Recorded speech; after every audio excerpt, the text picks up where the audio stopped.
Pokemon Nuzlocke, the ever-expansive subsection of the Pokemon franchise that many partake in.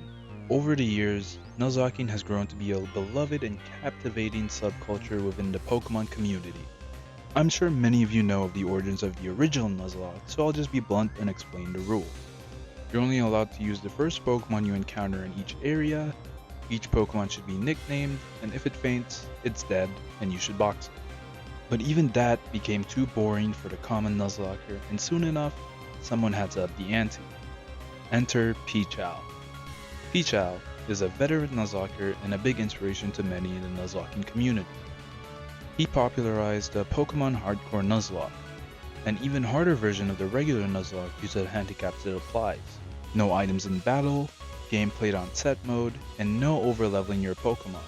This makes the Nuzlocke way harder due to how limited your pool of resources are to begin with. And today, I wanted to attempt this challenge. I picked out a game I hadn't played in over 10 years, Pokemon Fire Red. So join me on my stab at the Nuzlocke. This is my first attempt, so let's get to it.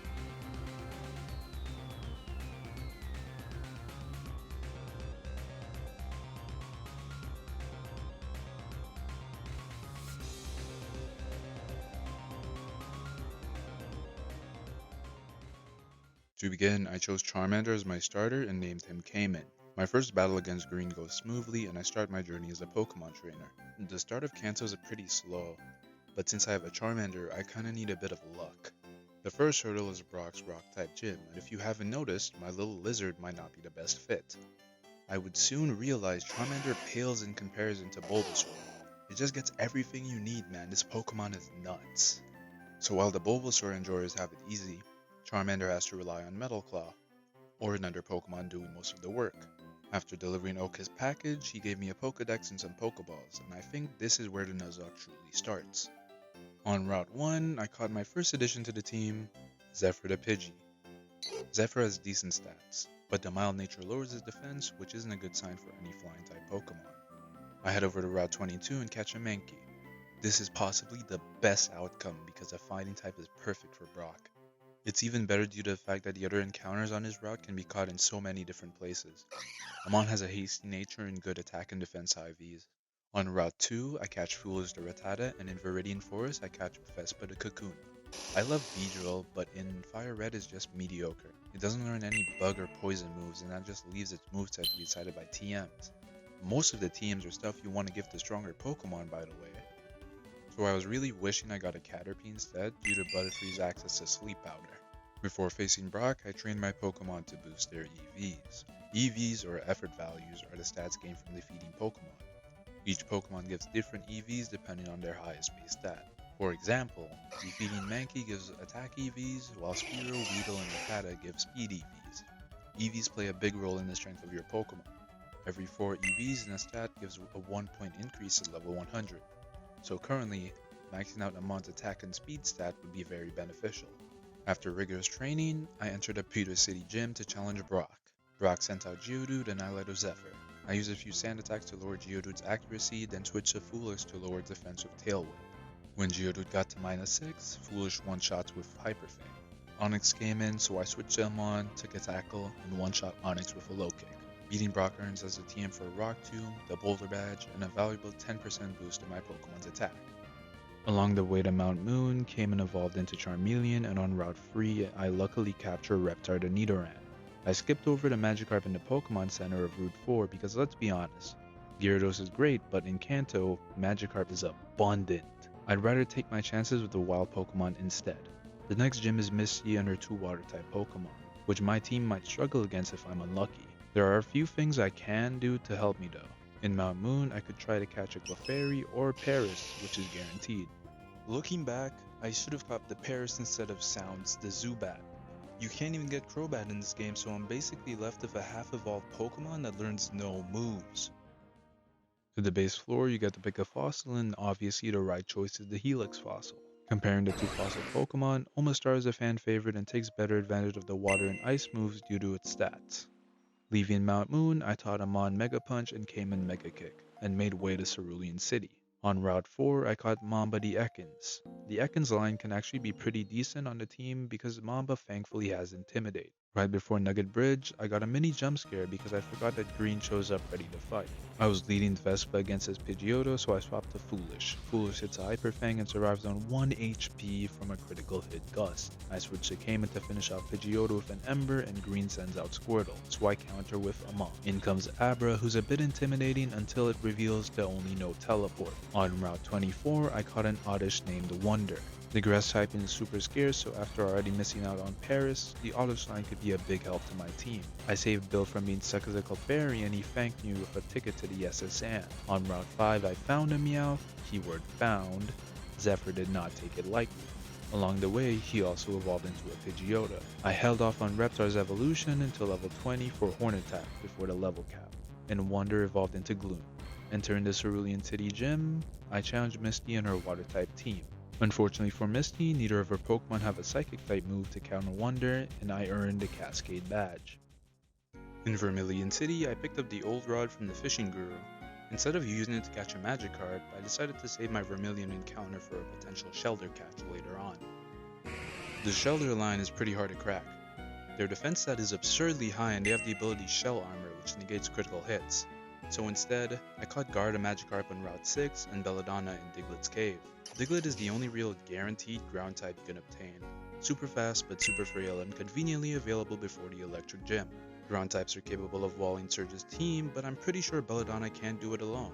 This is where it would have been nice to have a fully evolved Reptar, but for some reason, I just didn't. I think my logic at the time was that Nidorino got some insane move, but I looked at the learn set and I confused myself even further. Before the gym battle, I headed over to the SSN. On the first floor, I picked up the teams for Brick Break and Rest. Before reaching the captain's quarters, I faced off against Green.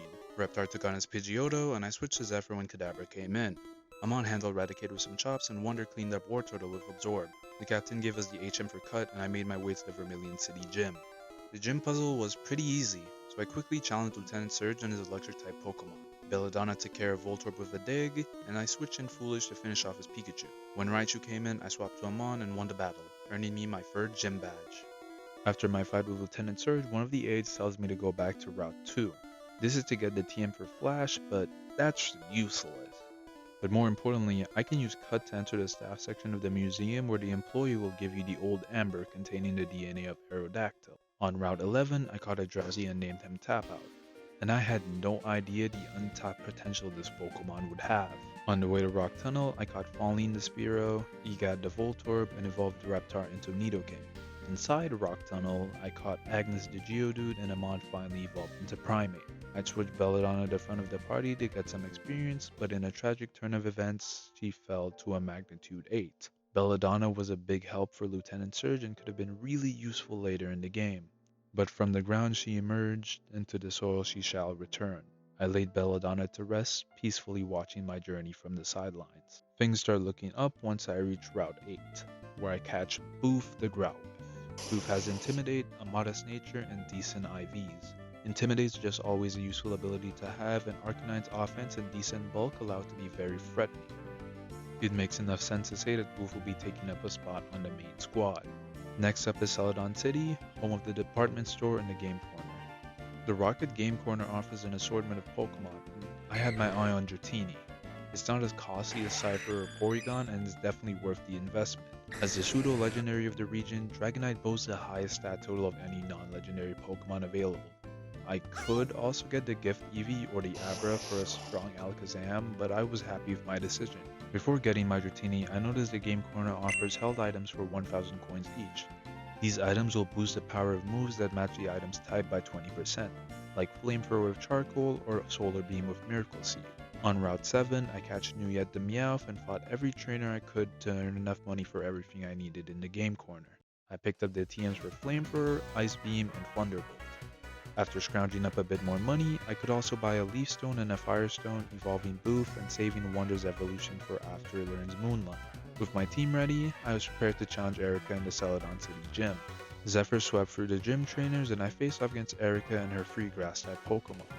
She sent out Victory Bell and I sent out Zephyr, hitting it with a Wing Attack before getting chunked and paralyzed. I switched Reptar in and KO'd with Horn Attack, and then her Tangela goes down after a bit of effort. Erica finally sends in her ace, Vileplume. I switch in Boof and one-shot it with Flamethrower. Erica gave me the TM for Giga Drain, but I decided not to give it to Wonder just yet. Many Pokemon can learn Giga Drain, and with only one TM, I felt it would be better to save it for now. I headed back over to the game corner to pick up my Dratini and named him Vrax. Vrax is a brave nature, which isn't too great for his speed, but hey, a dragon's a dragon. In the Rocket hideout, I breezed through the grunts and made my way over to Giovanni, who was pretty much a pushover due to how stacked my team was. He left behind the Silph Scope, so I headed over to Lavender Town. While there, I found Green grieving over the loss of his Raticate and quickly disposed of the rest of his team. I found a Ghastly and nicknamed her Smolder, who I'm not sure if I want to use. Gengar is an extremely strong Pokemon, but due to Ghost and Poison being physical, it has to make up for it with moves like Psychic and Thunderbolt. I'd rather have Pokemon that I don't need to invest too heavily into because it decreases the amount of stuff I need to grind for. I used the Silph Scope to reveal the ghost of Cubone's mother, allowing her to rest in pieces. Atop the tower, things take a turn for the worse when a coughing uses self-destruct. And as you can see right now, I lost Zephyr. This could have been avoided if I had leveled him up more or just used a different Pokemon, but sadly Zephyr's time was cut short and I had to keep moving. After beating the rest of the grunts, I spoke with Mr. Fuji, who gave me the Pokeflute. At this point in the game, the path isn't really linear. I could go to Koga, Sabrina, or Blaine. I decided to go Koga first, then Sabrina, and finally Blaine, as to not raise my main team above the level cap. But my team was looking a bit shoddy. I needed to make some adjustments. After placing Zephyr in the box, I pick up Tap Out and contemplate who I want to put next. In Gens 1 to 3, Psychic was a powerful type due to the strength of the Pokemon and the lack of effective counters. Bug types had Nose X Scissor, and many Pokemon didn't learn stronger dark moves than Bite, which was special at the time. And of course, Kanto's Ghost types were hindered by their Poison typing. Hypno is one of the few available Psychic types and it's particularly bulky. It has 70 base attack and special attack, so it can make use of moves like Brick Break and Shadow Ball, while also using Psychic effectively.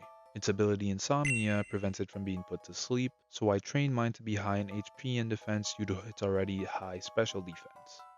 I evolved Cayman into Charizard and Wander into Vileplume. I also caught a sleeping Snorlax, naming it Huey. Snorlax is really OP, but I decided not to use it. I got a lot of questions about why I wasn't using one, but I just don't really like Snorlax, especially the process of catching it. I woke the other Snorlax and used the item finder at its spot to get the leftovers, a very useful item for any Pokemon, so I give it to Reptar. After getting the Super Rod, I headed over to Vermilion City and fished up a Horsey instead of a Shelder. Sally definitely isn't bad, but she has the same problem as the Zubat line, being unable to evolve until way into the postgame. With Horsey caught, I tried to catch a 1% Psyduck on Route 12, and after an hour of failure and regret, I decided to catch Psyduck elsewhere. On Route 17, I finally found my replacement for Zephyr, Twin the Doduo. Dodrio has a way better stat distribution and moveset than the Pidgeot line. While it does hurt to remember Zephyr's loss, I have to trust Twin to pull his weight. On Route 15, I caught a Venonat named Luca, so that would mean I can now exclude 4 Pokemon from the Safari Zone thanks to Dupe's Claws. Speaking of the Safari Zone, some of the encounters here are insane. Tauros, Scyther, Kangaskhan, and Chansey can spice up the run, but in the end, I caught Sunny the Executor. Executor is a great Pokemon with access to Leech Seed and a strong Psychic typing. If I don't end up using Wonder, Sunny would make a great addition to my team. I picked up Surf and Strength and evolved Twin into Dodrio. I do delay the evolution until the level cap though, because Dodo gets Drill Peck earlier than Dodrio. With my team all set, I was ready to face Koga. I led with Tap Out and Koga sends out Coffee, who isn't scary at all. Thankfully, Tap Out easily sweeps for Koga's team with a few Psychics, earning me the Soul Badge. In the Saffron Dojo, I FIFA Black Belt off of Machop and nearly lose near the end of the process. Neither Hitmons are really appealing as they are heavily outclassed by many of the other Pokemon you can get, so I'll be skipping those. Climbing up Silph Scope, my rival forgets which side he's on and fights me instead of Giovanni. Why? Just why? Where are you going? Up in Silph Go, I got Priz the Lapras. Priz has an impish nature, water absorb, and oh my goodness, his IVs are horrible. Having water absorb instead of shell armor is just an actual bummer.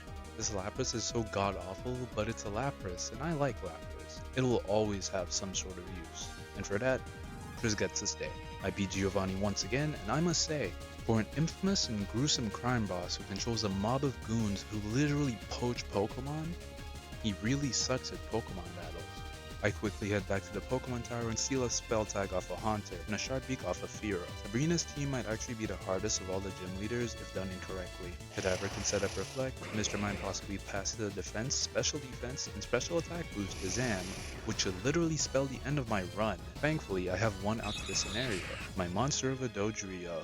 I give Twin the Sharp Beak and watch in delight as he rolls through Sabrina's team. Without getting hit once, we leave Saffron City with the Marsh Badge in hand. The TM for Combine is huge, and I will definitely be giving that to Top Out. I never got my encounter in Fuchsia City, so I surfed in a small pond and caught Psychobos the Psyduck. Golduck is actually a pretty nice Pokemon. Decent stats are always good, and the water types are always versatile. There is one problem with Golduck though. It can't learn Psychic or Shadow Ball, even though it learns a ton of physical moves like Brick Break, Iron Tail, and Dig. I just can't justify using it over Lapras, so I leave Psychobos in the box.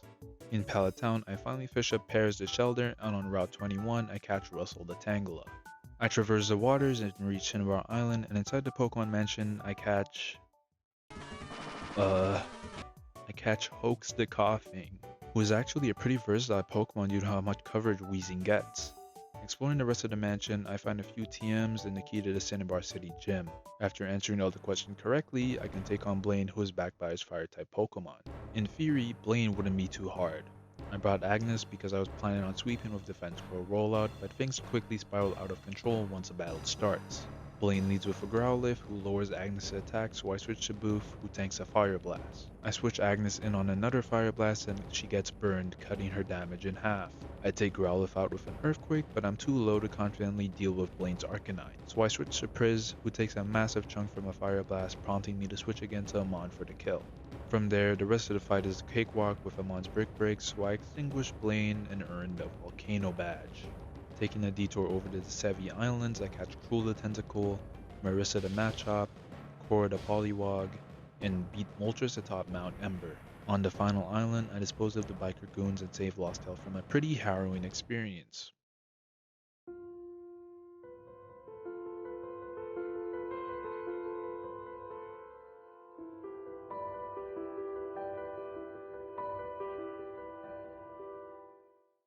I now need to get one more gym badge to be able to take on the Elite Four.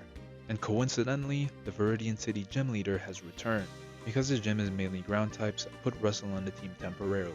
We reach the end of the gym puzzle and confront Giovanni for the third and final time. I led with Russell and immediately put his Rhyhorn to sleep. After a combination of growths and tickles, I Mega Drain Rhyhorn for the KO. Nidoqueen survives the Mega Drain, so I growth again and pick up the KO with the necessary crit. Nidoking suffers the same fate, and in comes Dugtrio, who gets a life sucked out of them as well. And finally, Giovanni sends out his ace. Another Rhyhorn. So Giovanni, after losing to a clump of noodles, gives me the Earth Badge and the TM for Earthquake. With all 8 badges, I'm finally ready to take on the Pokemon League. But first I bump into Green once again. After he loses once more, he heads into Victory Road, hopefully to never be seen again. In Victory Road, I kinda just avoid the trainers because there's no need for me to risk anything until I reach the Indigo Plateau. I do encounter an Onix though, but let's just say I didn't take its appearance lightly. Finally leaving Victory Road, I made it to the final destination, the Indigo Plateau, a place where all trainers flock to in order to fulfill their dream of becoming a Pokemon Master. Kanto's Elite Four consists of 4 trainers who specialize in their own respective type. Once you go in, you aren't leaving until you win or black out. First up, the cool and calculated Ice-type specialist, Lorelei. Lorelai's team consists of a lot of setup and status ailments, with Yana and Amnesia Slowbro, Lovely Kiss and Attract Jinx, and Body Slam and Confuse Ray Lapras. One unlucky roll could change the entire pace of the battle. Bruno, the martial artist, is up next. Bruno mainly specializes in fighting-type Pokemon with the addition of 2 Onixes.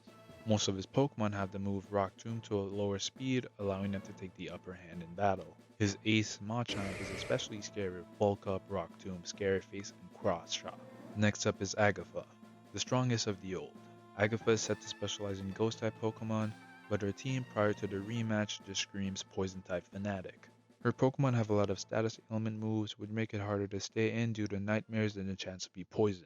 Her lead Gengar can be very hard to deal with if it lands a Toxic or dodges your attacks with Double Team.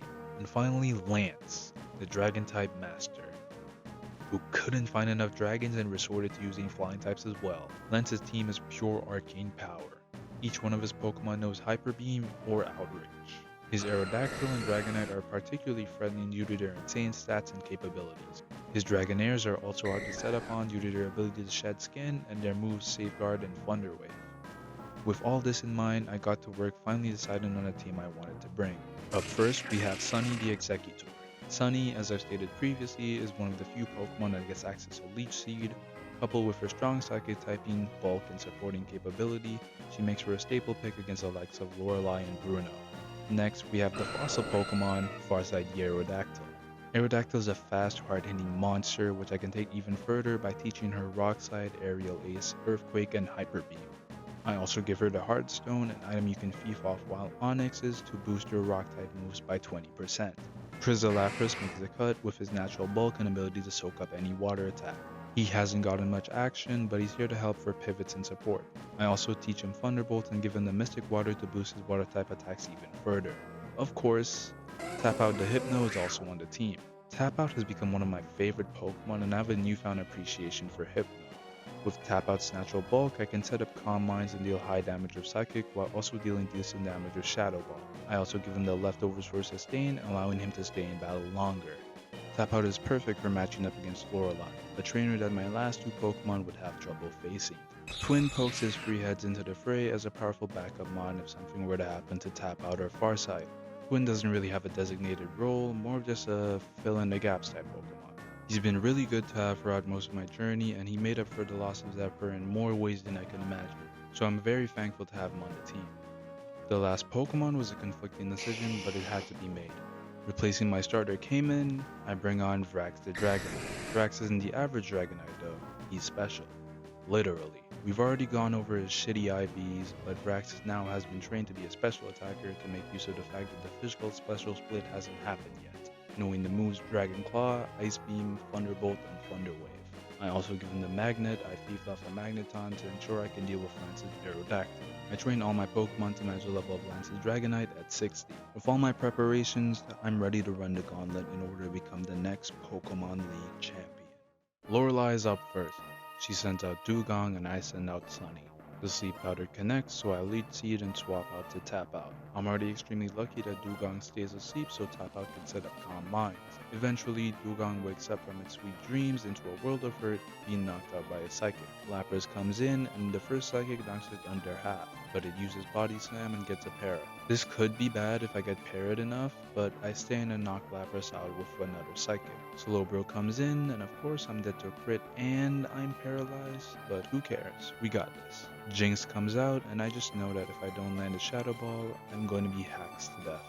So I take the Gambit and switch into Farsight. My heart stops when I see Ice Punch, but Farsight takes it like a champ and counters with Rock Slide, winning the battle. Next up is Bruno. I switch Sunny to the front and give her the Twisted Spoon. Sunny has no problem utterly decimating Bruno's entire team. 2 down, 2 to go. Agatha's up and she sends out her first Gengar. I really want to see Shadow Punch. Toxic is by far the worst possible outcome here. Gengar instead does neither and goes for a double team, and thankfully Tap Out hits the Psychic, taking it down in 1 hit. From there, Tap Out can take some chip but counter with powerful Psychics, taking out Golbat, Arbok, and Haunter. Her second Gengar comes in and I'm a little scared of what it goes for, but it goes for Hypnosis. Thank you, Agatha. Lance is last, so of course we fight fire with fire, or I should say, dragon with dragon. Vrax makes his first official appearance for this fight. Lance leads Gyarados, and I immediately one-shotted with Thunderbolt. In comes the Dragonairs, which I take out with Dragon Claw. Lance sends out his own Dragonite, but Vrax tells him to chill out before he can outrage. Then out comes Lance's final Pokemon, Aerodactyl. I did the calcs and there's a 6% chance I kill with Thunderbolt. None of my other Pokemon really want to take a Hyper Beam or 2 consecutive attacks due to how fast Aero is, so I stay in and pray I hit the range. After missing the range twice, Vrax falls to a critical hit Ancient Power. But I can't falter now. This is the only thing standing in my way. I send out Farsight and Lance tries to keep his arrow alive, but we take it down with 1 Rock Slide. And that should be it. I have become the Pokemon League champ. Huh? There's still 1 challenger left, but how? How did Green lose to me time and time again but manage to beat me to becoming the champion? And now I'd have to fight him without my strongest Pokemon. Nevertheless, it must be done. and I press forward for the final showdown against my rival Green. Farsight takes out Pidgeot with a Rock Slide, and Green immediately sends out his ace, Blastoise. I send in Sunny to tank the Hydro Pump, taking out Blastoise in 2 Giga Drain. In comes Arcanine, and I know the rain is falling, but I'm not risking it, so I switch to Farsight to take a Flamethrower, which crits me as well. Rock Slide is the only move that sees a kill, so I send it, and thankfully it hits. Rhydon comes out, so I switch to Tap Out, and he misses the Rock Tomb. I set up a Calm Mind, and he lowers my speed with Scary Face. Psychic takes out Rhydon, and in comes Alakazam, who goes down in 4 Shadow Balls. Exeggutor comes in as his last Pokemon, so I switch to Farsight, ending the battle with a Hyper Beam. And with that, it was over. I had beaten my first ever hardcore Nuzlocke. Honestly, I'm at a loss for words. Nuzlocking was the farthest possible thing from what I regularly played Pokemon for, but I enjoyed it. It was fun sitting there and actually thinking of the plans, the failsafes, the stakes. Every moment I was anxious, but in the end I had conquered my challenge. I'm truly happy to have beaten my first attempt at a hardcore Nuzlocke, but I definitely have some room for improvement. I lost 3 of my Pokemon in scenarios where maybe if I was just a bit calmer, just a bit more patient, I would have been out with no casualties. But sometimes, risks are inevitable. The best course of action might not always be relatively safe, and if you want to go farther, you have to be willing to take those types of risks, and whether they work out in your favor or not, you gain the experience of something you might have not thought was possible. If you made it this far, thank you for watching. If you found this entertaining, I would appreciate if you gave it a like or even subscribed. I put a lot of effort into this one with learning how to edit and worrying about if I sounded less tone deaf, so if you have any tips or challenges you'd like to give me, please leave them in the comment section below. I expect to see more of me in the future, but until next time, goodbye.